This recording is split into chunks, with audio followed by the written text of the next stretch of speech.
Hi Cancer, welcome to Wild Pearl Tarot. Today we're going to be doing a timeless tarot and oracle reading for you, asking what's coming towards you at the time of seeing this. If you'd like for me to pray for you, if you'd like other Cancers and crosswatchers to pray for you, simply say hi in the comment section, leave an emoji, whatever you're comfortable with. It just gives us a pathway to you, basically. It gives us something that we can focus on with our positive energy, and it's only love and light in this space. For all my regulars, thank you for coming back. I love you all. And I'd say it's good to see you. In a way it is, even though I'm looking at a camera right now. If you're here for the first time, you don't know if you like me or not, I just appreciate you taking time out of your schedule today to see if it's a fit. Let's get right into it. So we start with the message. Feel and allow a deeper sense of peace to fill you now. Cancer, this is a divine quality. This is the message of the dove from the Divine Feather Messenger deck. Not a bad card to start with. These have all been pre-shuffled with you in mind. Next for our oracle, before we get into tarot, we have the message of inspiration. This is a cool reading so far. Inspiration, be creative. This comes with a hand gesture where you wrap your Actually, this is interesting. You put your thumb on your pinky and then you wrap your ring finger and your middle finger around that, okay? So it's like that. And then you put your pointer fingers together. Sorry for my dirty hands. I've been doing yard work. Such is life. So, inspiration, be creative. That hand gesture empowers the message, and the message goes like this. Saraswati, the goddess of creativity, shows me my talents and showers me with good ideas. I accept this profusion with joy and thankfulness. So far we've got inspiration. We've got feel and allow a deeper sense of peace to fill you now. It feels like you're on track with something. It feels like you're in alignment, which is a really great feeling, I gotta say. All right, so what's coming towards my Cancers at the time of viewing this? Please make it clear what's coming towards my Cancers. Towards my Cancers at viewing this. All right. Wow, you got 2 aces so far. And the Lover's card. Wow. Let's keep going. Let's get a few more. What's coming? Make sure that they're right side up. If they fly out in reverse, I read them that way. So we always start with them right side up. That's the little deal I have with the tarot. Every tarot reader is a little different. Well, it's not going to be boring. Clarity on this Ace of Pentacles. Boom, boom. Wow, sun. We got the sun out for you. Got the Lover's card, Ace of Swords, healing. You're going to find something out that is going to give you calm. It's going to give you peace. Doesn't surprise me at all that we have that oracle card, the dove. Feel and allow a deeper sense of peace to fill you now. Some of you guys, it's going to be a sense of relief. Some of you guys, this clarity is whether it's delivered to you verbally or a voicemail, you know, a text message, could be a letter, whatever it is. It's going to start this process of recovery, a sense of recovery and healing. So all of you guys are going through different things, and you'll hear me give you of different examples to apply to your different contexts. But all right, Lover's card. Lover's card. With the Lover's card, it looks like you've been through some serious shit. We have the 3 of Swords here with the 10 of Swords. That is a rough ending, my loves, and I'm so sorry. If this is you, with the Lover's card, it suggests that it could have even been sudden. It could have come with a sense of betrayal. This feels like it's a little bit in the past for a lot of you guys. But I'm actually putting the cart before the horse a little bit. I'm like reading your message right from the center. I don't know why I'm being called to do that, but I'm just going with it. It feels right. I want you to know that you've got some really beautiful cards here that I'm really looking forward to getting to, because you are having this busting energy of Ace of Pentacles and Ace of Swords. So we'll come back to that. I just wanted you to know, because this is kind of right there. That's really intense, you guys. The betrayal or the ending, the heartache. Yeah, so what's this 2 of Pentacles? I'm just looking out. I'm just looking out for your feelings. It's your Piscean sister. Just give it a shit. I give a shit. Okay, we got the 7 of Swords. What's the 7 of Swords? That naughty bastard.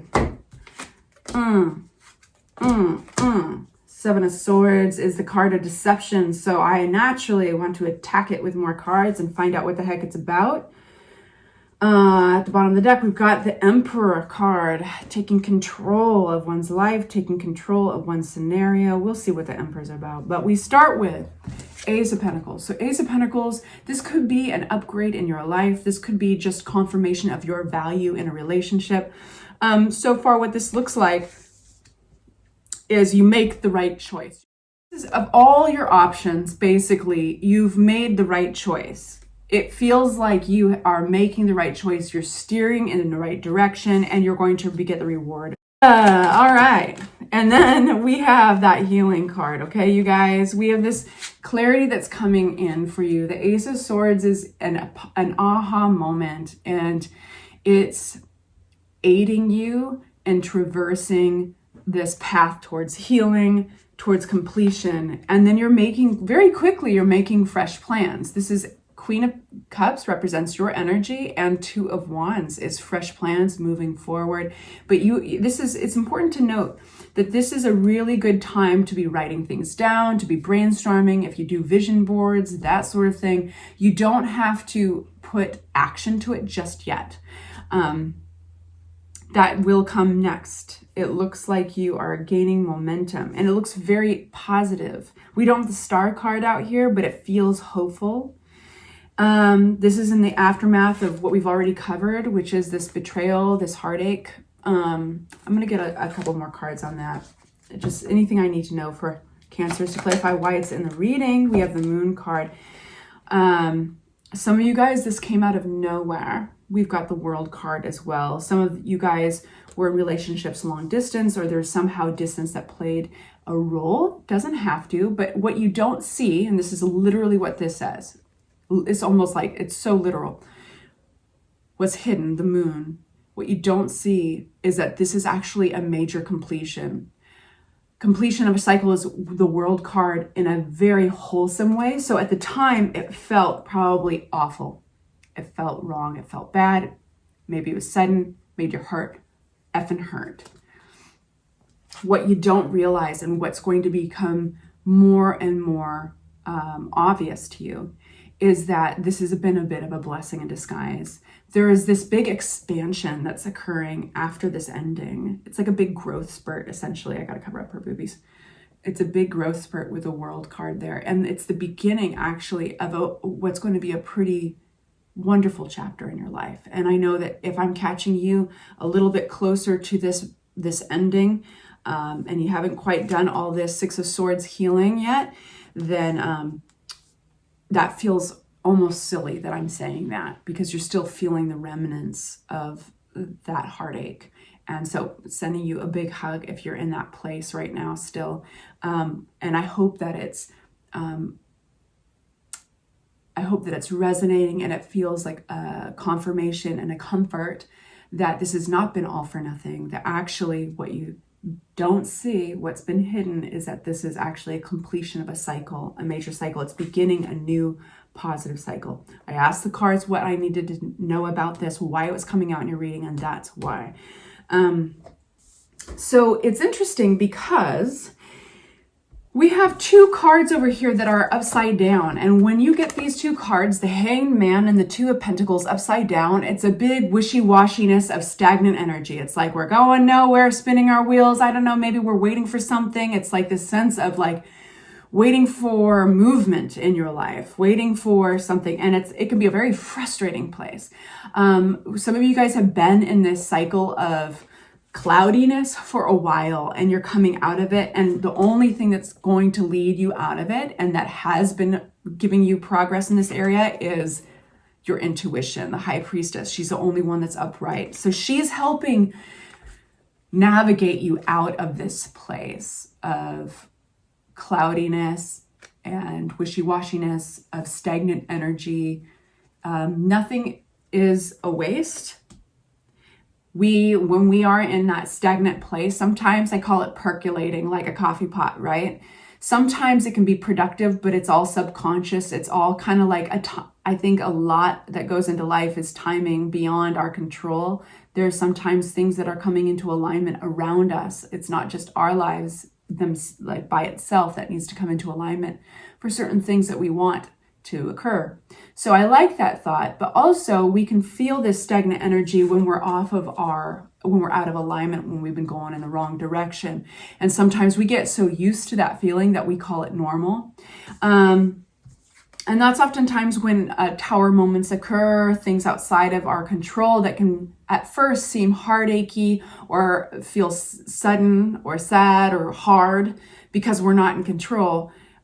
They are just enough to shake us up and make us realize that, oh shoot, this is not where I've wanted to go anyway. I wanted to take a hard left way back there, you know? And so I have a feeling that this breakup or this harsh ending had something to do with that. So just what you need to take away from that is that your intuition is helping navigate you out of that place. Pay attention to how things feel. Pay attention to literally how your stomach feels when you're having conversations with different people, if you take a different route to work, you know, you can even play with it, test it, you know. So listen to your intuition. Now this, I need a moment with the cards. This is going to be an extended for any of you guys who want to go dive deeper into all of this, because I feel like it's kind of big. And so we're going to be asking for advice and all that. Those who do not want to follow me, that's fine. We're going to still do an awesome reading today. Yeah, I'm going to take it. I don't know why that came out, but we're going to actually take a new deck of cards. Who's this Queen of Swords? For my Cancer, who's this Queen of Swords?